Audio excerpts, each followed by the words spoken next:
mesdames et messieurs, et bienvenue à vous dans votre émission Ma famille, ma vie. Merci à tous de répondre présent et présente à notre rendez-vous qui est pratiquement quotidien. On est là du lundi au mercredi de 10h30 à 11h30 pour vous accompagner pendant 1 heure en direct, et vous pouvez même participer à l'émission en nous appelant au numéro suivant. Je préfère le rappeler dès le début, surtout que le sujet du jour est très sensible et très intéressant bien sûr, et très sensible, et vous pouvez nous appeler au 021 23 98 91, 021 23 98 91. Et justement, le thème du jour est le suivant: les violences contre les femmes.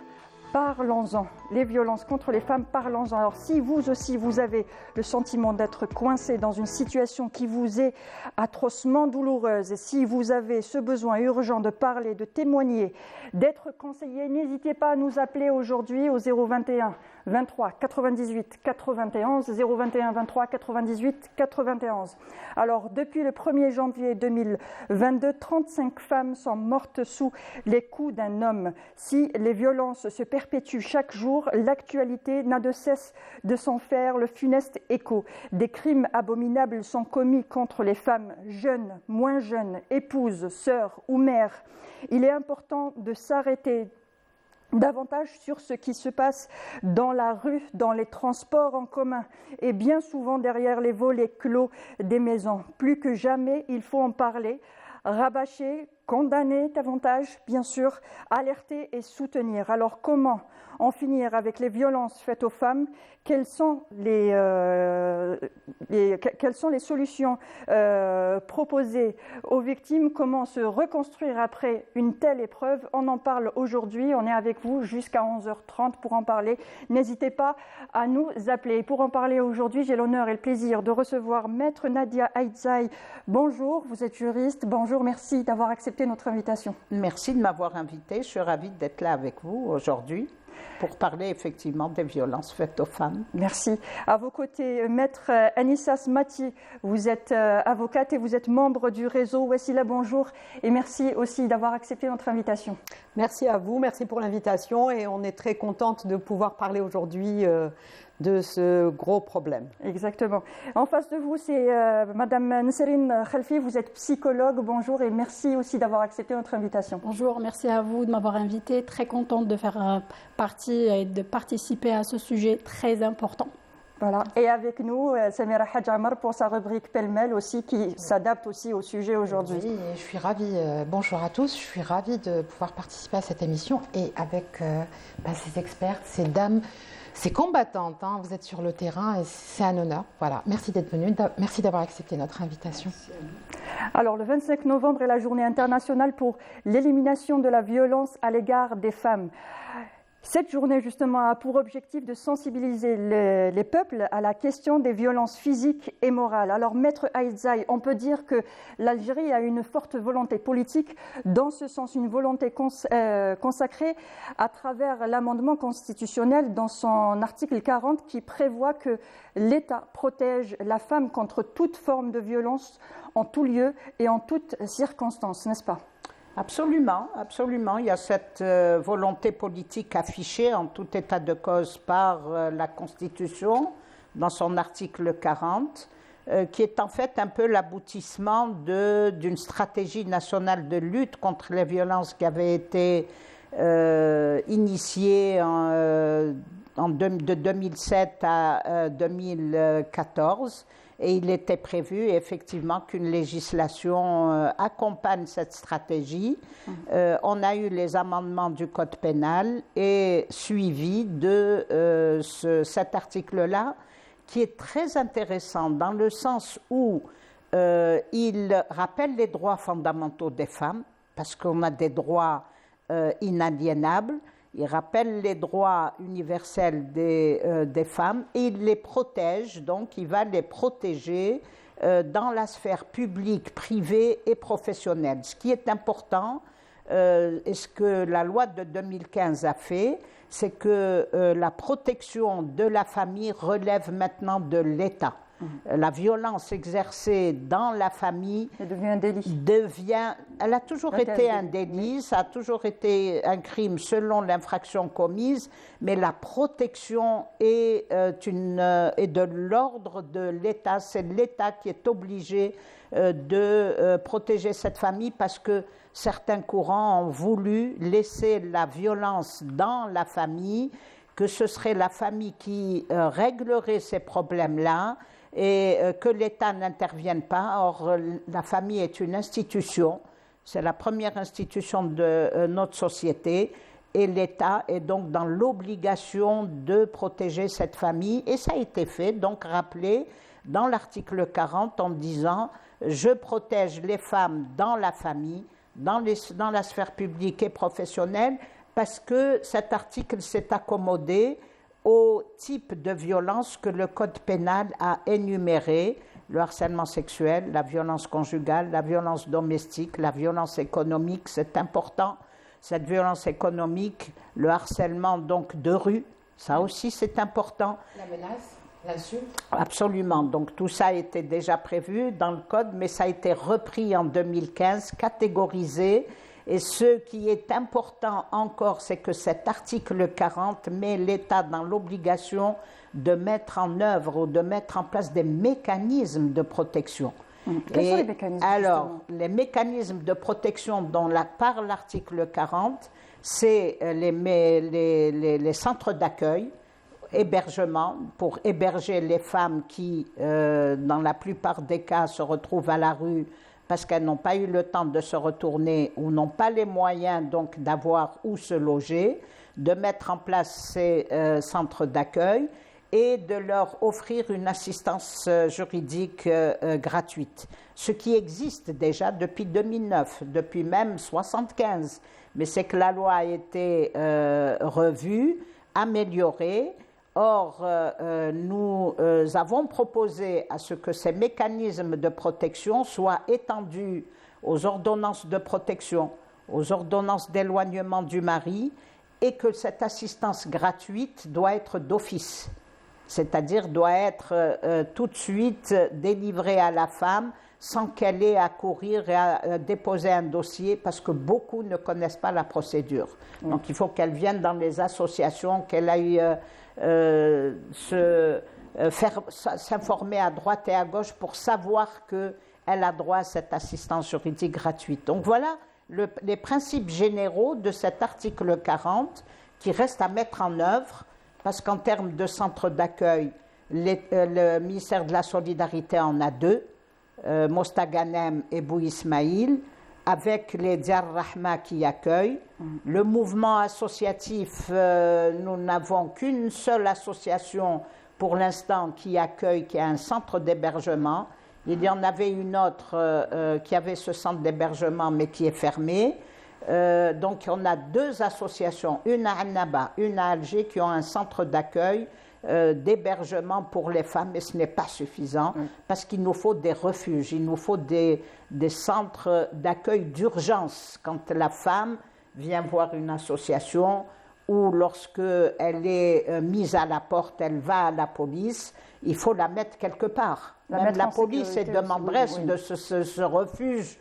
La police est elle-même demanderesse de ce refuge d'urgence où la femme peut être hébergée le temps qu'elle se retourne et qu'elle puisse trouver des solutions et peut-être suivie. Alors, Maître Smati, vous êtes membre du réseau Wassila pour l'aide aux femmes et aux enfants aussi victimes de violences.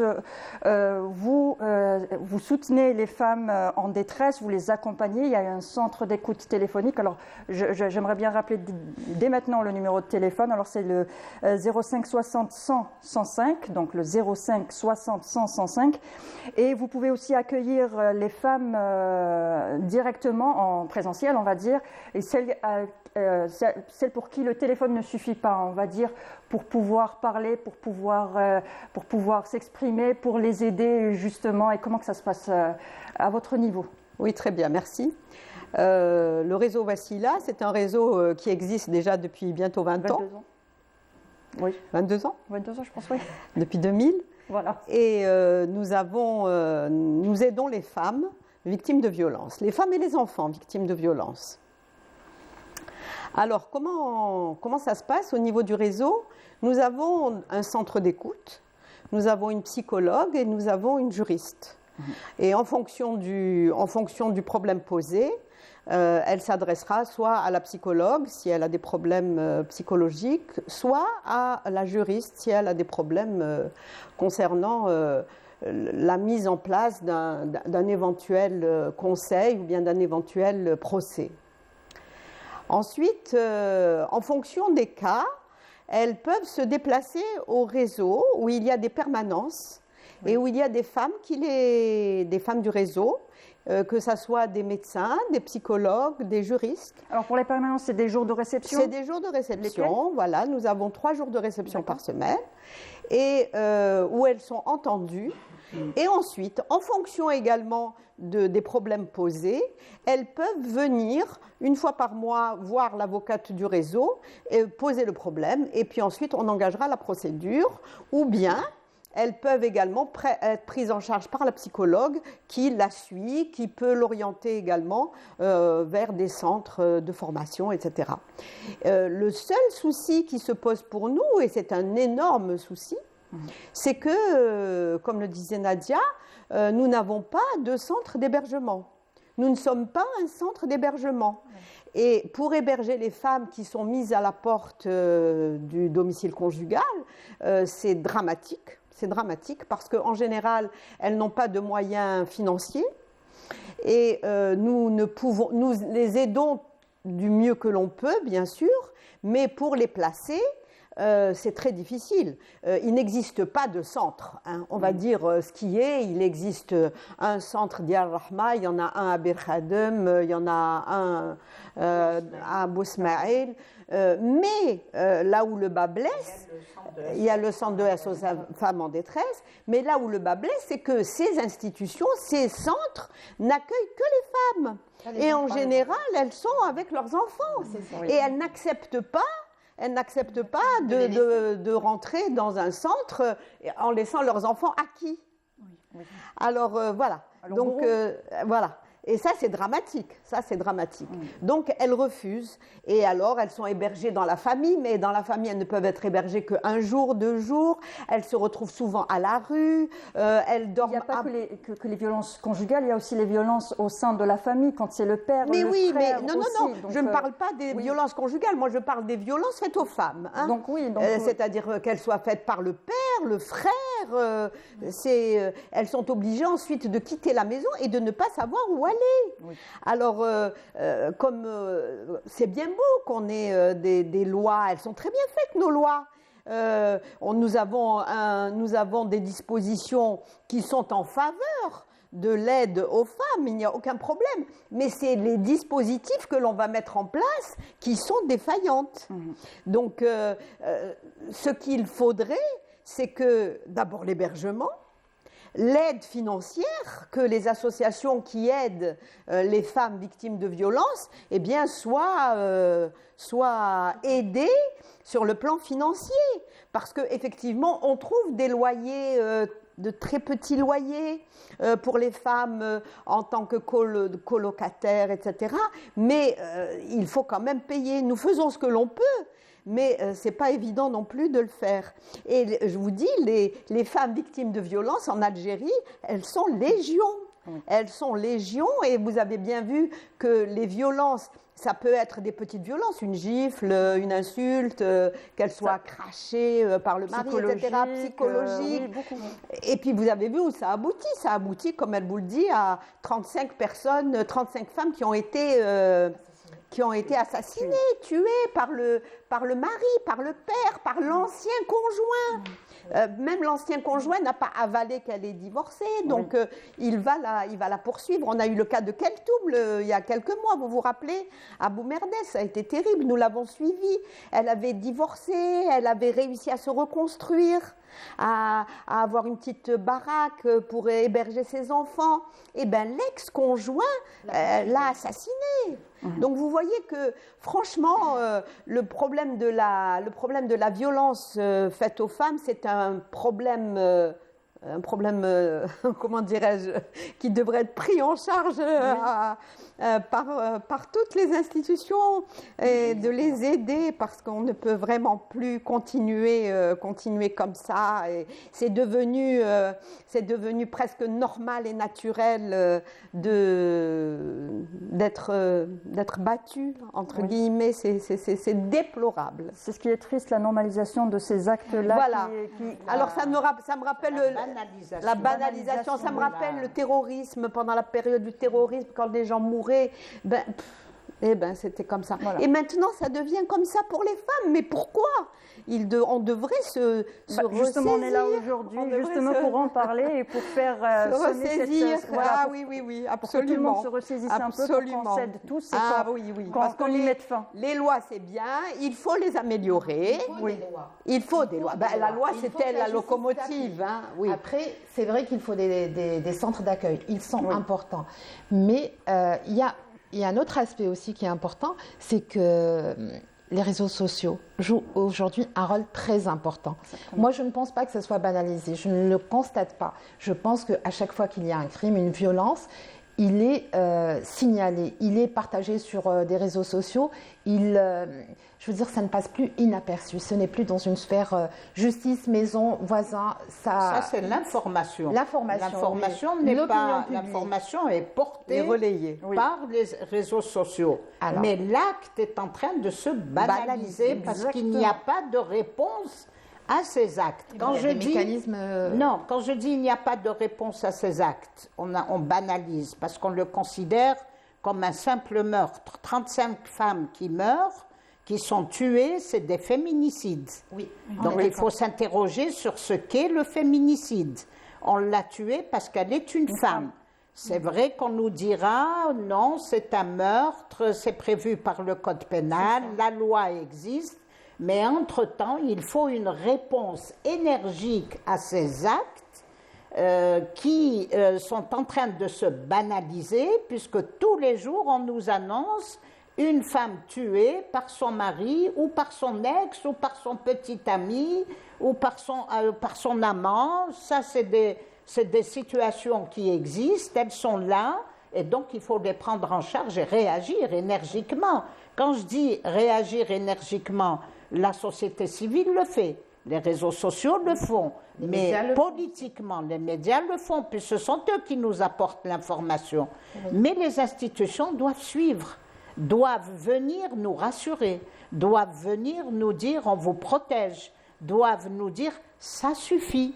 Nous sommes dans les 16 jours des violences, le ça suffit des violences qui peut être un mot d'ordre pour lutter contre l'élimination de toutes les formes de violence. Il faut aller vers il faut aller vers le zéro tolérance parce qu'il faut former, éduquer, sensibiliser pour réduire cette violence à l'égard des femmes pour qu'elle ne soit pas banalisée. Là, aujourd'hui, elle est banalisée. Oui, nous avons des textes, nous en avons toujours eu depuis l'indépendance. Ces violences que les femmes subissent ont toujours été condamnées, mais il faut aujourd'hui qu'on se dise, mais arrêtons-nous là. Que devons-nous faire? Il faut aller plus loin, il faut réfléchir, il faut renforcer le dispositif des mécanismes de prise en charge, il faut renforcer la sanction, il faut mettre en place des structures.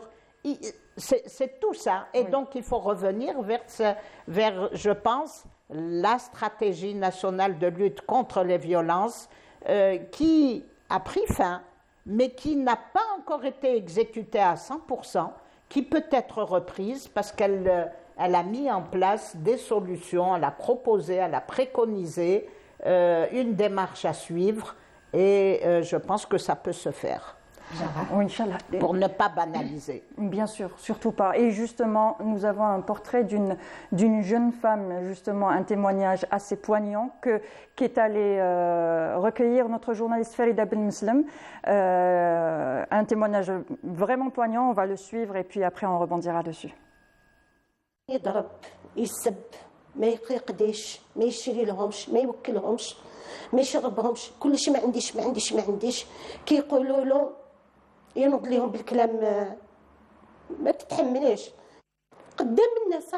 شوفي ما كاش يعني ما يقيمكش كاع قدام أمة محمد، ما كاش القيمة برا ولا في الدار سي كيف الضرب السب الشد. شوفي قدام صحابه سورتو هذه الصغيره كاع يديك قدام حباباتها برا في الزنقه يسبها نورمال يهينها تما قدامهم. كاين يدرسوني في الباب باش يحلوا الباب، دي فوا يكونوا ما كاش، دي فوا مانيش عارفه يبات في الباب حتى يسبوا بوب وهي واقفه يديها هكذا هو بالكفوف في وجهها، بالكفوف في وجهها. كي نهضر معاه ينوض ليا بربي استغفر الله يا ربي صبر ربي، ينوض ليا يضربني يحكمني من راسي للحيط يخبطني يطبق لي راسي. الاخر يجبد لي البوس باش يذبحني، ماشي خطره ماشي زوج، جب قدام بناتي مسكينه بنتي طاحت تصرعت، زاد حكمها بكتبي ضربها لنا بجنبها جابها في الحيط، ومن بعد ولا حكم تورنيفيس باش راح يضربها راسها، شدتو بنتي اللي كبيره. شوفي غير ما كان يشوفها له كانت الموت يقول لي نقتلكم ندي روحو نموت، نقتلكم ما نخلي حتى وحده يا تخرجي من الدار يا نقتلك.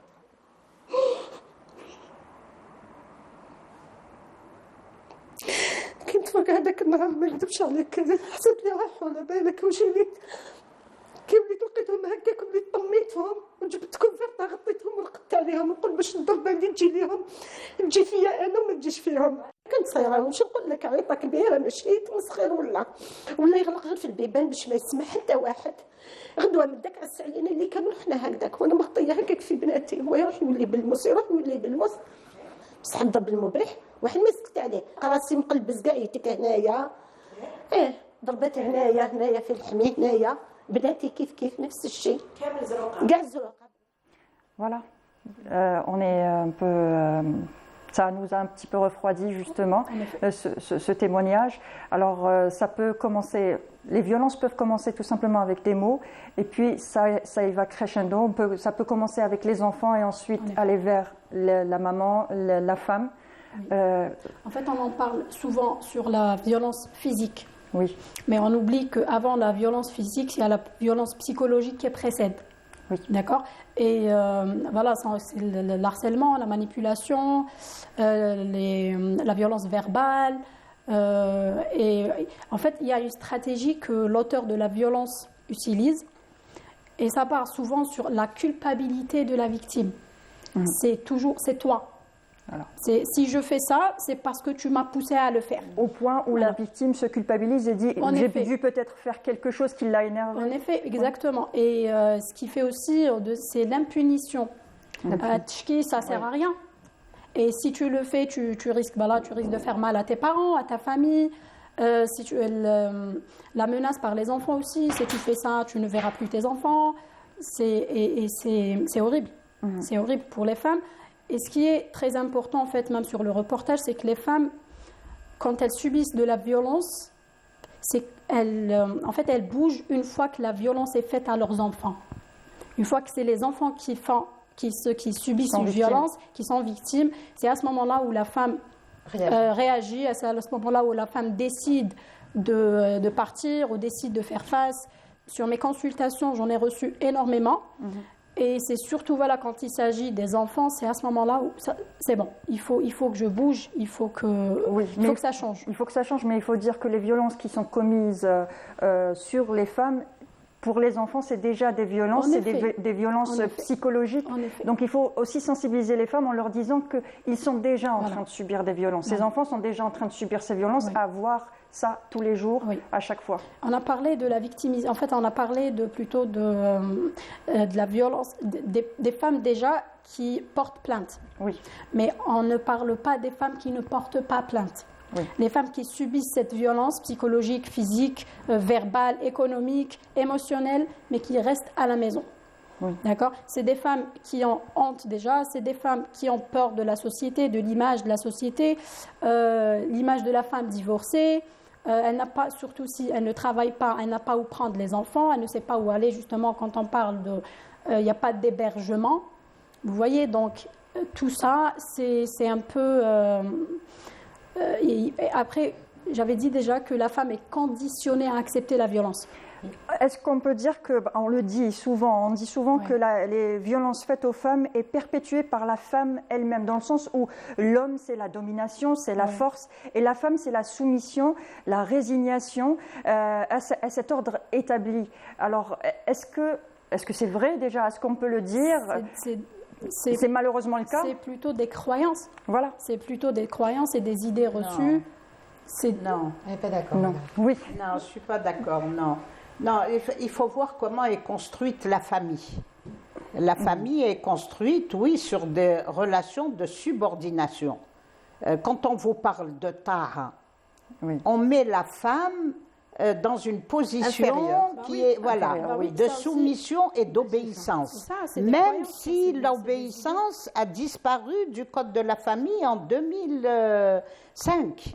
Mais dans la société, cette obéissance est encore fortement présente parce que nous n'avons pas fait de travail pour sensibiliser les gens, pour sensibiliser la population sur le fait que ces relations entre conjoints sont devenus égalitaires. Comment on doit sensibiliser justement?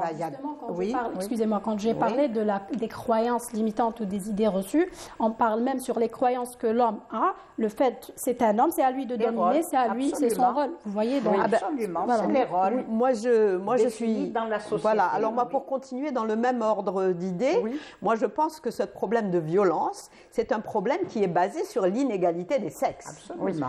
Alors effectivement, l'homme c'est le plus fort. Ce sont des sociétés patriarcales, pas que chez nous, dans le monde entier. Ce sont des sociétés patriarcales. L'homme, c'est lui qui est fort. La femme, elle est inférieure. Donc j'ai des droits sur elle et je peux exercer ma force sur elle. Et je veux dire que le Code de la famille a relayé cette inégalité. Il y a dans le Code de la famille beaucoup d'articles qui montrent cette infériorité. Et donc, tant qu'on n'aura pas une égalité, que ça soit... je ne parle pas que chez nous, par exemple, égalité économique. Regardez en Europe. Mais chez nous, contrairement en Europe, chez nous, il y a une égalité économique. On va dire que pour les salaires, les hommes et les femmes, contrairement à ce qui se passe en Europe, les hommes et les femmes sont payés de la même façon. Voilà. Mais pas toutes les familles ne sont pas concernées. On va dire que les familles d'aujourd'hui ont beaucoup changé. Il y a beaucoup de personnes qui ont pris conscience justement de ces choses-là. Maintenant, on a plus... on le vit. Mais les femmes n'occupent pas des postes supérieurs en Algérie. Alors, vous savez, vous avez quand même très peu. Alors voilà. On est d'accord, Madame Netza. C'est vrai. Non, je crois non, que pas forcément. Je crois qu'il y a des responsables femmes. Je vais vous dire. On vient de faire, mais nous allons rendre les résultats jeudi. Oui, Inch'Allah. Nous avons fait un sondage sur le degré d'adhésion aux valeurs égalitaires. Comment est perçue cette égalité par les hommes et les femmes, c'est-à-dire on est allé scruter, poser des questions à la société, 2000 hommes et 2000 femmes, pour voir comment ils se comportent tous les deux par rapport à leur rôle dans la famille, l'égalité dans la famille, le travail des femmes, les droits politiques des femmes, le rapport des femmes avec les enfants, la violence des femmes. On a 900 000 femmes qui nous disent avoir été battues au courant de l'année 2021-2022. Donc, imaginez un peu, 900 000 femmes. Est-ce que nous avons 900 000 plaintes? Non. Nous n'avons que 4 000 plaintes et sur les 9 mois que nous donne la police. Donc, voilà un résultat qui nous donne à réfléchir. Sur le travail, et c'est la même enquête que nous avons faite en 2008. Le travail des femmes, c'est quand même un travail, depuis l'indépendance, l'Algérie a investi sur la participation économique des femmes.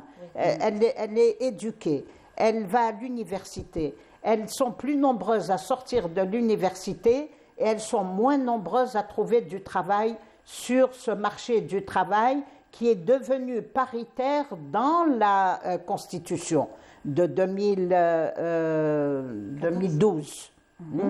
Mais aujourd'hui, nous n'avons que 2,5 millions de femmes qui travaillent sur 14 millions de population active. C'est très peu. Très peu. Nous c'est sommes 11. les derniers dans le monde arabe.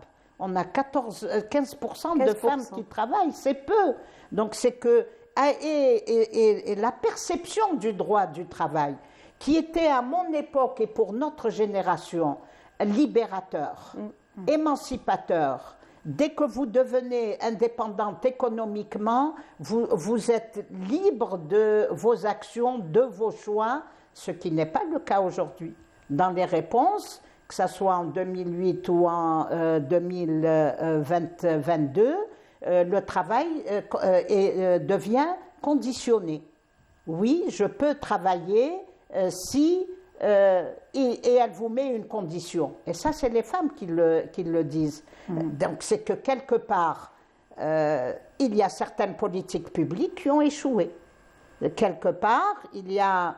et je peux vous dire qu'en 2008, lorsque nous avons mis en évidence les résultats, il y a eu une politique publique pour renforcer l'insertion des femmes sur le plan économique.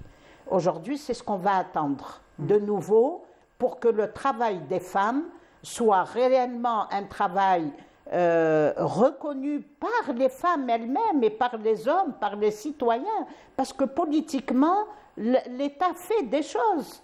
Il envoie les femmes à l'école, il envoie les hommes à l'école, les enfants à l'école, c'est paritaire, mais il y a quelque chose qui a échoué au moment où les femmes doivent être insérées sur le marché du travail. Même sur la perception de ce droit au travail que l'État, en 2005, a protégé et a dit à la femme, quand tu te maries, tu peux, dans ton contrat de mariage, protéger ton droit au travail. Tu peux travailler. Et c'est ça l'information. Mais face à tout ça, vous avez un ancrage de mentalité. Vous avez quelque chose. L'échec, il est là. C'est l'anglais qui est présent. Voilà. En 2022, ce sont les mêmes problèmes qu'il y a 20 ans ou 30 ans. Donc vous voyez, ce que je veux dire, c'est qu'effectivement, il y a des politiques nationales, il y a des textes, il y a des lois, nous avons tout un... Au niveau des écoles, des universités. Il faut faire des bilans, mais il faut faire de la sensibilisation.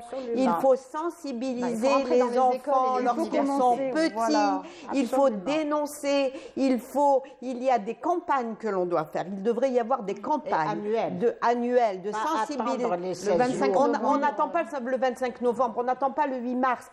On est obligé de faire des campagnes de sensibilisation vers l'égalité, l'égalité entre les hommes et les femmes. Qui est inscrite dans la Constitution. Qui est inscrite mais non, mais il n'y a pas de problème. Les lois, elles sont là. Les lois, elles sont là. Même s'il y a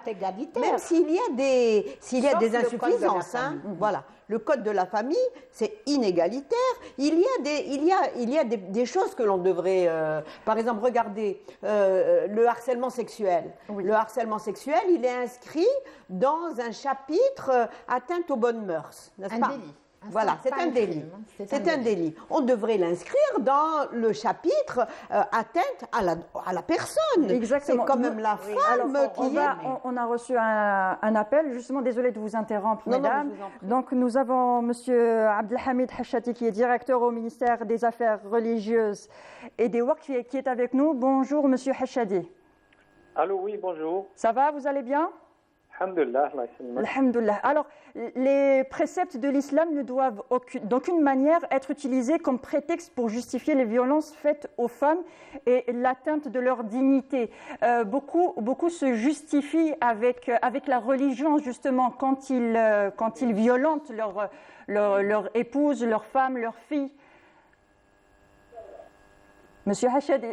Allô, oui, je vous écoute, oui. Oui, je vous disais que beaucoup se référaient à la religion pour dire que oui, on a le droit de violenter nos femmes, nos filles. Il faut expliquer justement que la religion ne dit pas qu'il faut justement violenter nos femmes, nos filles, nos enfants. Bien sûr. Alors, alhamdulillah, salatu salam ala rasulillah. Premièrement, je vous remercie pour cette invitation et je regrette pour cette interprétation, cette mauvaise interprétation de l'islam et de certains versets coraniques qui ont relation avec ce sujet. Il faut savoir que la violence conjugale et spécialement la violence contre la femme, elle s'est répandue d'une manière alarmante et dangereuse. Et du point de vue religieux, ça fait partie des plus graves péchés que peut commettre un musulman. Donc, notre modèle parfait, notre exemple qui n'est autre que le prophète sallallahu alayhi wa sallam, il faut savoir qu'il n'a jamais, au grand jamais et en aucun cas fait du mal à une femme, à l'une de ses épouses ou même à n'importe quelle femme pendant son existence. Le prophète sallallahu alayhi wa sallam nous a bien ordonné, nous a bien recommandé de bien traiter les femmes. Donc la tradition authentique qui nous est rapportée par les meilleures et les plus sûres sources nous confirme que le prophète sallallahu alayhi wa sallam avait le comportement le plus galant, le plus honorable avec ses femmes et avec les femmes de son époque. Sallallahu alayhi wa sallam, le prophète sallallahu alayhi wa sallam a bien précisé que l'injustice, d'une manière générale, est un grand péché. قال النبي صلى الله عليه وسلم الظلم ظلمات يوم القيامة. Donc l'injustice se transforme en ténèbres le jour du jugement dernier. Donc si on part du principe que nul n'est parfait, que ce soit l'homme ou la femme, il n'est pas permis de se comporter avec les femmes d'une manière violente ou bien d'une manière déshonorable. Le prophète sallallahu alayhi wa sallam nous a recommandé dans son dernier discours au pèlerinage d'adieu, fi hajjat al-wada', le prophète sallallahu alayhi wa sallam, est-ce que ces gens peuvent saisir bien ce message? Fi hajjat al-wada', Nabi sallallahu alayhi wa sallam yuwaddi'u ummatahu, son dernier conseil, sa dernière recommandation était awsikum bin nisa'i khayra. Ne faites pas du mal à vos femmes. Ne faites pas du mal à la femme. Donc, le prophète sallallahu alayhi wa sallam nous a recommandé de nous comporter d'une manière honorable avec les femmes. D'ailleurs, il y a un hadith où le prophète sallallahu alayhi wa sallam dit Nisa'u shaqa'iqur rijal. Les femmes sont les sœurs des hommes. Ma akramahunna illa karim. Le plus honorable d'entre vous est celui qui traite bien sa femme. Et le plus vilain d'entre vous est celui qui traite sa femme avec une manière déshonorable, avec une manière violente, avec une manière qui traite la femme d'une manière comment dirais-je, tariqa muhina. Donc il ne faut pas se justifier par les mauvaises interprétations de quelques textes coraniques qui ont été mal interprétés. Le Nabi alayhi salatu wassalam, durant toute sa vie, n'a jamais touché quelqu'un avec sa main. N'a jamais fait du mal à n'importe qui avec sa main. Le Sayyidina Anas ibn Malik, qui était son serviteur pendant plus de 10 ans, a dit que le prophète sallallahu alayhi wa sallam ne m'a jamais insulté, il ne m'a jamais frappé, il ne m'a jamais dit quelque chose de mal. Alors que sallallahu alayhi wa sallam, qui était l'exemple, il était le plus galant, il était la personne la plus gentille avec les femmes. Alors, si je pourrais terminer avec ce conseil à mes frères musulmans, je leur dis que quand la colère vous emporte et vous trouverez dans une situation qui peut-être vous donne l'envie de faire du mal à votre femme, souvenez-vous et mettez l'image de votre mère devant vous. La femme n'est autre que mère. Et celui qui a la conception de la femme en premier lieu, la femme égale mère. C'est-à-dire quand la personne se souvient que la mère, que son épouse n'est autre qu'une mère, c'est la mère de ses enfants, et quand il fait du mal à cette femme, il est en train de faire du mal à sa mère. Très bien. Merci, Monsieur Hachadi. Alors, je rappelle, Monsieur Abdelhamid Hachadi, vous êtes directeur au ministère des Affaires religieuses et des Waqf. Merci encore pour votre intervention. Merci beaucoup, Madame Laïs. Merci. Oui, bien sûr. Oui. Juste ce qu'il a dit à propos de la mère. Oui. Moi, j'ai reçu une consultante Oui.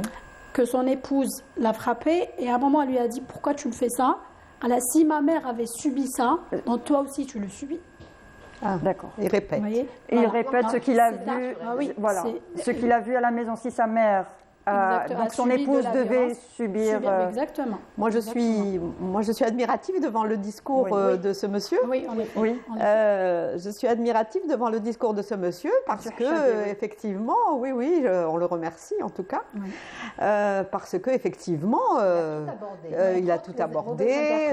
Voilà. Alors moi, ce que je lui propose, si on peut lui proposer quelque chose. Ce que je lui propose, c'est que les prêches du vendredi, en parler et reprendre. Je ne sais pas, moi je ne les suis pas, donc je ne peux pas vous dire. Mais en tout cas, pour la journée, pour le 25, là, ça va. Le 25, oui, voilà, c'est ce que je dis. Voilà. Il faudrait que, au contraire, mettre la femme sur un piédestal, enfin sur un piédestal, non. On demande l'égalité, on ne demande pas à être supérieur aux autres, mais en tout cas que mettre la lumière sur le type de violence. Oui. Arrêtez de battre vos femmes, arrêtez de les insulter pour un oui, pour un non, sans raison. Oui. Maintenant, quant au prophète, moi je voudrais bien revenir là-dessus. Effectivement, le prophète, il a toujours comment dirais-je, aider les femmes, eu un comportement positif et exemplaire envers les femmes. Et moi, je voudrais bien revenir sur un fait qui est le divorce par rôle. Oui. Vous savez que le divorce par rôle, c'est la femme qui décide de divorcer. Elle avait été voir le prophète. Pour de bonnes raisons, souvent. Voilà, sans raison. Sans raison. Ah, d'accord, oui. Elle avait été voir le prophète et elle lui avait dit... Des bonnes raisons deviennent sans raison. Voilà, des bonnes raisons deviennent... Il y a toujours une raison oui, c'est clair. Divorcer. Elle est allée voir le prophète, elle lui a dit, voilà, il ne me frappe pas, il subvient à mes besoins, c'est-à-dire tout ce qu'on connaît pour un bon mari, eh bien, il le fait. Mais je veux divorcer, je ne le supporte plus. Ça arrive. Oui. Alors, et le prophète lui a dit oui. Tu peux te défaire je suis vraiment désolée de vous couper. Nous avons un appel téléphonique de Nadia. Bonjour Nadia. Bonjour. Bonjour, ça va, vous allez bien? Ça va bien, oui, merci. Merci. Alors vous nous appelez pour témoigner, justement, on vous écoute. Voilà, moi c'est-à-dire je ne suis pas une femme battue comme beaucoup de femmes. Moi, c'est mon mari, il me fait de la violence psychologique. Enfin, bien sûr qu'il a essayé de me battre, mais moi je me suis révoltée. Mais alors c'est la violence psychologique, la maltraitance, les insultes, il insulte mes parents, il m'insulte, il me dit il m'humilie, il me fait des mots qu'on ne peut pas dire, il me rabaisse, et il ne s'occupe pas de moi, il m'a isolée, voilà, il s'occupe, c'est-à-dire pour lui, je n'ai droit à rien du tout, sauf les insultes et les humiliations, voilà, toute la journée, et ça fait 41 ans que ça dure, jusqu'à maintenant. Je ne peux pas avoir d'amis, mais tout le monde m'a abandonné, enfin, je veux dire, mes parents m'ont abandonné à cause de ça, parce qu'ils ne veulent pas prendre de responsabilité. In fine, je suis vraiment dans cette situation, et je n'arrive pas à m'en sortir. Voilà. La violence psychologique, je suppose que franchement, c'est pire que la violence physique. La violence physique, bon, on reçoit un coup et ça y est. Mais la psychologique, on ne dort pas la nuit, on pense qu'à ça, c'est à devenir fou. Voilà. J'ai failli devenir folle d'ailleurs. C'est à cause de mes enfants que j'ai eu le courage de tenir jusqu'à ce jour. Parce que lui et ses enfants, ils s'en foutent complètement, voilà. Et c'est comme s'il n'était ni marié, ni il a des enfants, ni rien. Voilà. Donc moi, j'ai tenu courage. Je m'occupe de mes enfants, donc je me suis concentré là-dessus. C'est comme ça que j'ai tenu le coup jusqu'à ce jour. Voilà ce que j'ai à dire. Donc, je ne sais pas... Merci. Voilà. Merci Nadia pour votre appel, merci pour votre témoignage. Merci. Alors Merci justement, une intervention rapide pour continuer l'émission Ce qu'elle a dit, c'est très important par rapport à la violence psychologique. Parce qu'en effet, la violence physique, on a des bleus, il y a des blessures. Vous voyez, on le voit, c'est palpable. Exactement. Par contre, la violence psychologique, on ne peut pas voir. D'accord. La victime subit des violences verbales, subit de la maltraitance, subit... Elle est souvent isolée. Exactement, c'est la première stratégie, c'est l'isolement social. Dans ce cas-là, j'imagine que tout le monde a dit, oui, mais pourquoi elle ne part pas pourquoi ceci? Il faut arrêter avec cette culpabilité, il faut arrêter de culpabiliser la victime. Il faut arrêter de culpabiliser la victime, parce elle culpabilise déjà. Oui. D'accord, donc dire pourquoi elle ne part pas, elle devrait partir, elle devrait ceci, il faut arrêter. Ce que je propose à cette dame, c'est de se faire accompagner. L'accompagnement est disponible, d'accord, et surtout si elle est restée pour ses enfants ou elle a ses raisons, d'accord. Oui. Donc on ne va pas lui dire, je sais pas, on va pas la culpabiliser encore plus. Exactement, il ne faut pas la culpabiliser encore plus. Il faut la comprendre et lui dire que l'accompagnement est disponible. D'accord, et vous pouvez vous en sortir. Et ce n'est pas une faiblesse qu'elle est restée. D'accord, non, c'est une preuve. Elle essaye de faire face, elle essaye d'être forte. Et c'est ça, donc c'est surtout ça, il faut arrêter de culpabiliser les femmes. Très bien. Voilà. Nous allons suivre justement l'avis des passants, un micro-trottoir tout de suite et on revient tout de suite après.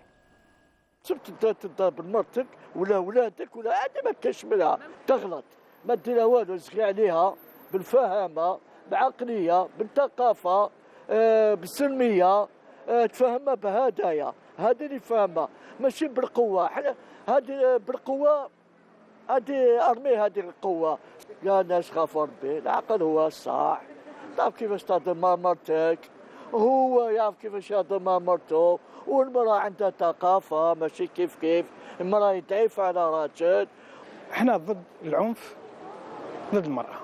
احنا ضد العنف المرأة ما تتعنفش المرأة وعندها حقوقها ربي عطاها حقها الإسلام عطاها حقها وثاني الشعب والإسلام والدين وقاع متفقين على العنف ضد المرأة لا الحمد لله عندي 18 سنة عمري ما ضربتهاش بسقلة وشنو هي ثاني الحمد لله الإسلام والعادات نتاعنا حرموا علينا لا فيولونس ضد الولد ضد المرأة ضد الرجل ضد الزميل ضد أي شخص أي إنسان لا فيولونس ماشي مليحة.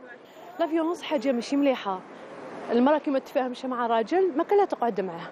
لا ما عندوش حق يضربها يتفاهموا بلاتي هي أحسن. Voilà. يتفاهموا بلي هي أحسن. Bon, Samira, à toi avec ta rubrique pêle-mêle, le jingle tout de suite.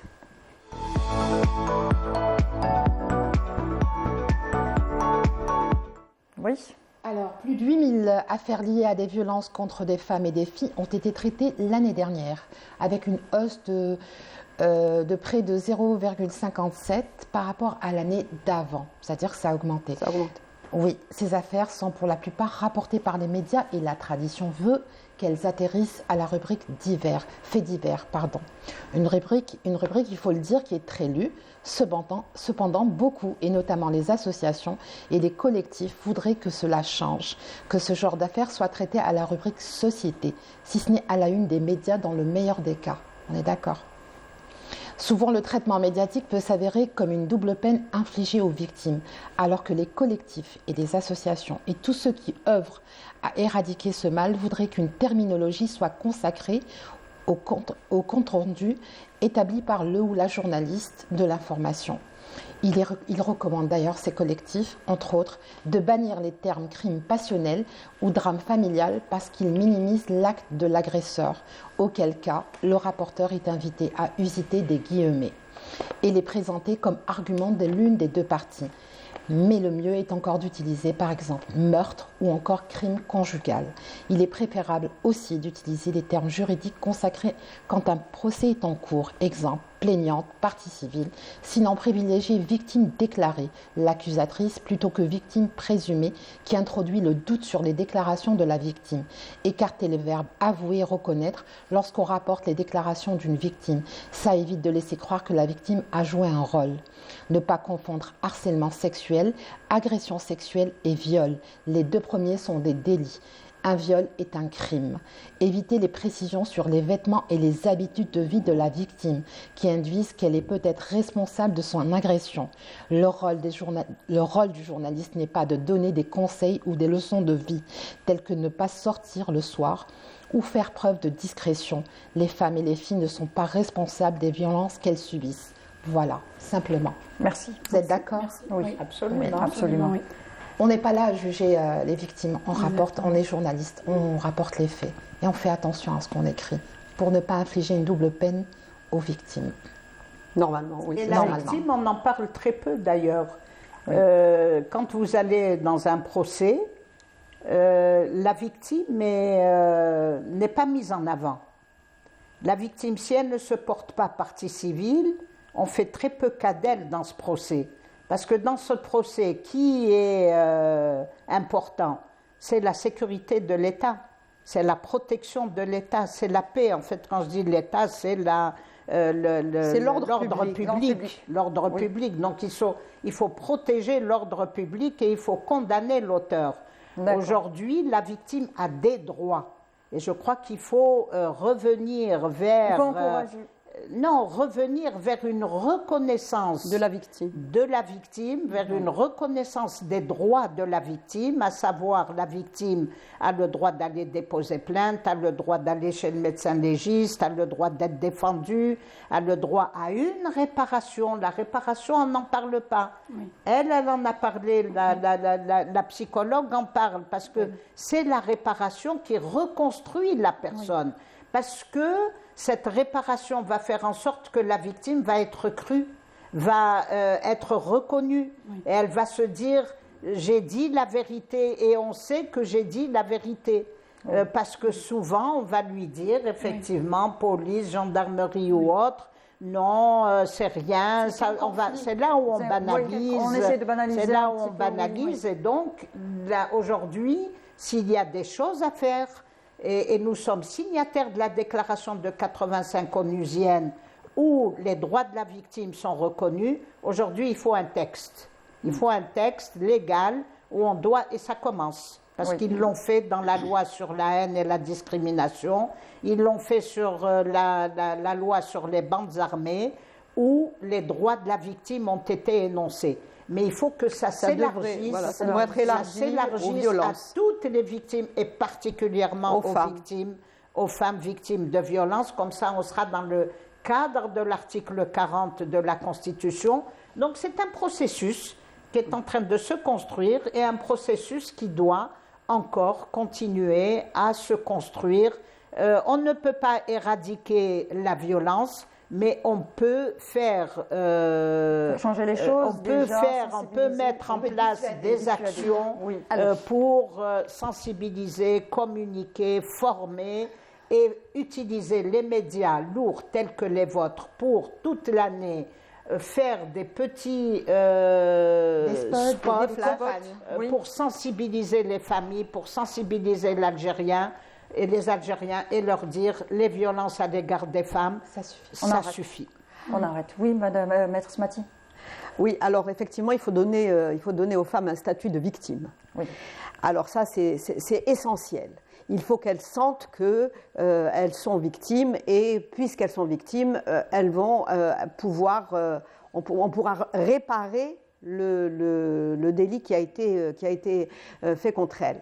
Mais pour ce faire, il faut établir un certain nombre de mécanismes, et on reviendra toujours aux mécanismes, pour permettre à la femme d'avoir ce statut de victime, c'est-à-dire d'être reçue au commissariat, le certificat médical, la réquisition du procureur. Tout ça, ce sont des éléments qui font qu'elle va pouvoir devenir une victime. Voilà. Donc, les mécanismes qui doivent être mis en place pour la femme, eh bien, c'est ça qui va permettre aux femmes d'être reconnues comme victimes et d'être indemnisées, car l'indemnisation, c'est ça qui va lui permettre de se retrouver et d'avoir son équilibre.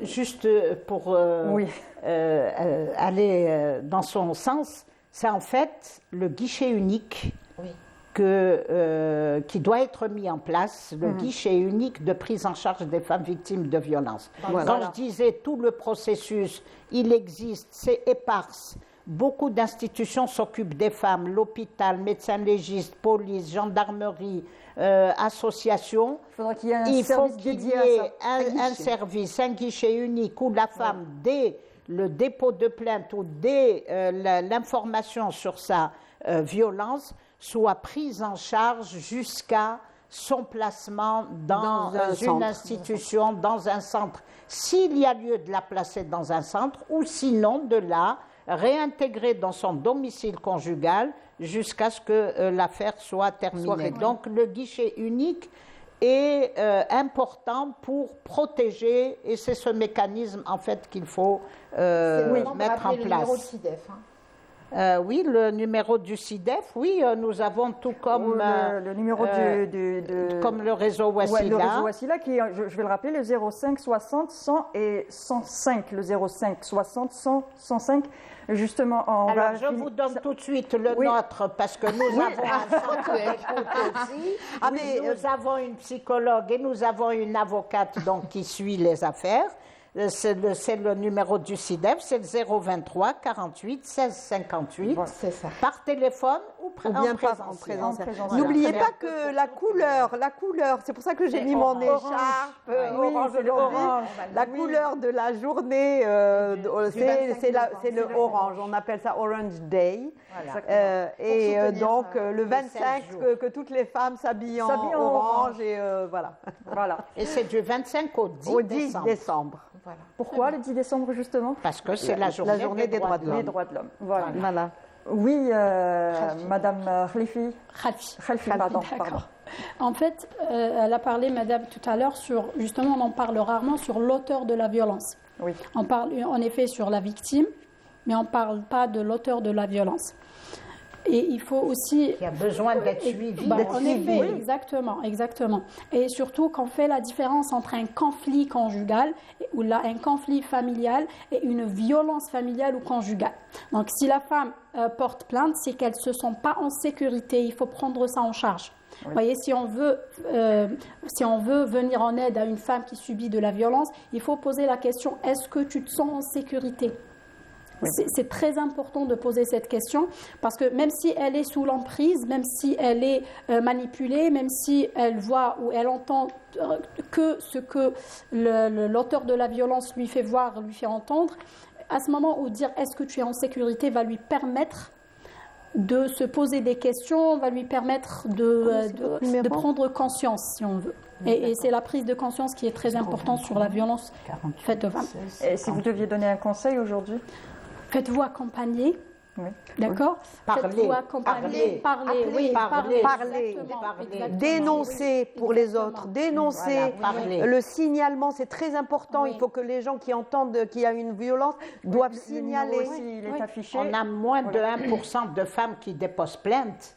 Et c'est mondial, c'est pas particulier à l'Algérie. Mais il y a des femmes aussi qui normalisent ça aussi. Voilà, quand je demande de se faire accompagner, parce que c'est la prise de conscience. Si elle ne se fait pas accompagner, elle ne peut pas prendre conscience qu'elle est sous l'emprise.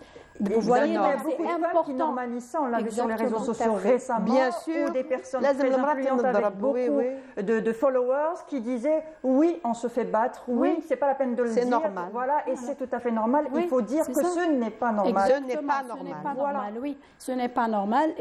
Et si on arrive à normaliser la violence, c'est parce qu'on a été exposé soit à la maltraitance à l'enfance ou à la violence domestique. On l'a éduqué comme ça. On l'a éduqué comme ça. Exactement. Quand la mère dit à la fille c'est normal, asbrée, patiente, il va changer, il va fait des gosses pour faire ce qu'elle. Voilà, donc ça aussi, les femmes reproduisent. Et effectivement, les mosquées peuvent jouer un grand rôle dans l'éducation des fidèles qui y vont. Et qui sont généralement parmi eux. Excusez-moi, quand on parle de l'accompagnement, on parle de l'accompagnement même si la femme ou la fille a subi ou a été exposée à la violence ou à la maltraitance dans la famille, c'est bien de corriger les croyances Et les conditions, elle a été conditionnée, exactement, conditionnée à accepter. Donc, il faut éduquer à l'école, il faut éduquer dans la rue. Et n'oubliez pas que les violences, qu'elles soient physiques ou psychologiques, entraînent des maladies, véritables maladies. Moi, je vois au niveau du réseau beaucoup de femmes qui subissent des violences, ont des cancers, ont des problèmes psychologiques. Il faut rappeler que le ministère de la Santé a déclaré que la violence était une affaire de santé publique. Et il ne faut pas oublier que la violence à l'égard des femmes a un coût financier. C'est ça. Ça coûte cher. Et malheureusement, on peut prévenir. Voilà, on peut prévenir. On peut prévenir. Merci à vous, mesdames, d'avoir participé à l'émission. Alors, maître Nadia Aïdzaï, merci encore d'avoir participé.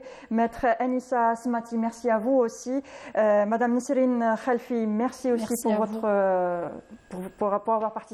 Samira, merci à toi aussi. Merci à tout le monde de nous avoir suivis. Alors, chacun est responsable. Nous sommes tous concernés. Chaque citoyen a le droit de signaler tout type de violence. S'il en est témoin, il faut signaler. On n'a pas eu le temps de parler du signalement. On n'a pas eu le temps d'en parler. On en parlera peut-être bientôt. Faites attention à vous. Prenez soin de vous. Appelez le réseau Wassila. Appelez les numéros de téléphone qu'on vous a donnés tout au long de cette émission. Faites attention à vous. Et la violence n'a jamais été quelque chose de normal. Au revoir.